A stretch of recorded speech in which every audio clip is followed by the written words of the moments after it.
Boker Tov, nous sommes le 6 avril 2021. C'est l'heure du premier journal d'information en direct de Jérusalem sur Radio Kalita.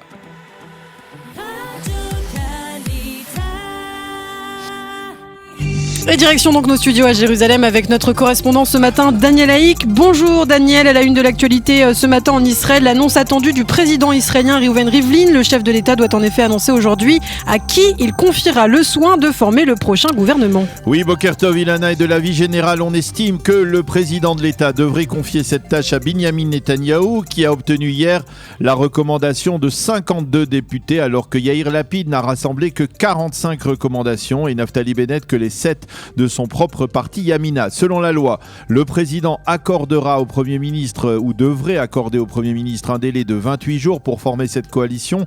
La loi lui permet également de rajouter ensuite 14 jours supplémentaires, mais il semble que le président Rivlin n'a pas l'intention d'accorder un second délai. Il faut préciser que c'est la 8e fois, c'est un record qui ne sera probablement jamais battu, que Binyamin Netanyahou devrait recevoir d'un président de l'État le mandat de former une coalition gouvernementale. Il faut également souligner que c'est la décision de Gideon Sa'ar à la dernière minute de ne pas recommander Yair Lapid qui a empêché le leader de Yesh Atid de recevoir ce mandat. En effet, Sa'ar et les députés de tous les partis arabes se sont abstenus.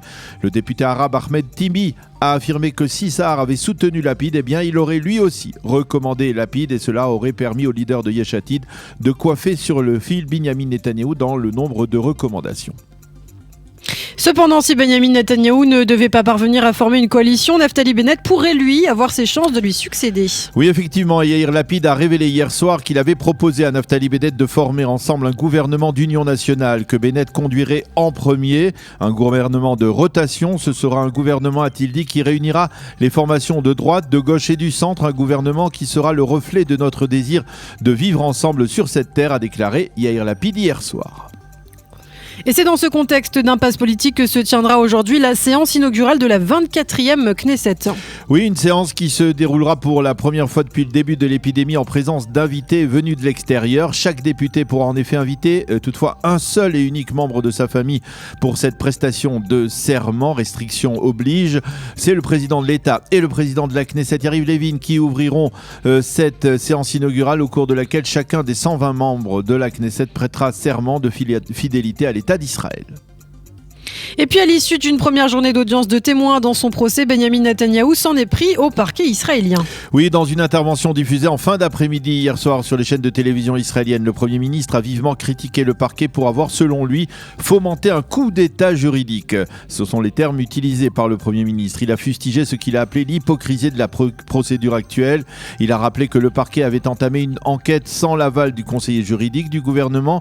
Ceux qui parlent tout haut de préserver la démocratie ne font que la violer, a dit le Premier ministre dans une sorte de réponse au discours d'introduction de la procureure d'État Liad Ben-Ari le matin dans son procès. Dans le reste de l'actualité, Daniel, on reparle ce matin également du coronavirus avec une précision importante.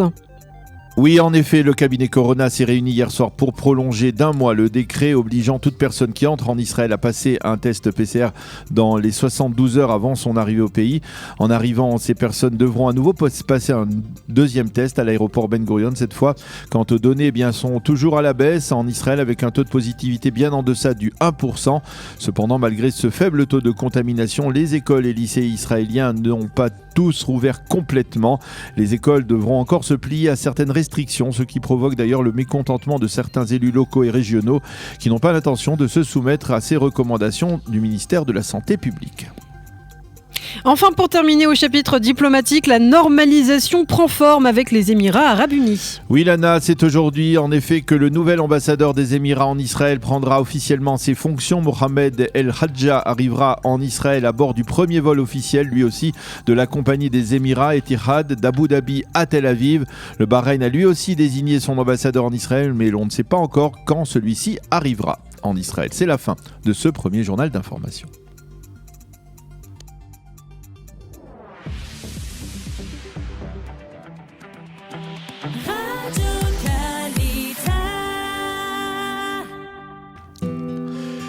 Une page météo maintenant pour terminer d'une certaine manière ce journal. Il fera chaud et sec aujourd'hui sur l'ensemble du territoire israélien avec des températures particulièrement élevées. Il y aura un vent de Khamsin sur l'ensemble du territoire israélien, mais demain, attention, baisse progressive et relativement brusque même des températures, retour d'un temps plus frais et instable sur l'ensemble du territoire israélien. En tout cas, en attendant aujourd'hui, il fera 29 degrés à Jérusalem, 31 à Tel Aviv et 34 degrés à Eilat.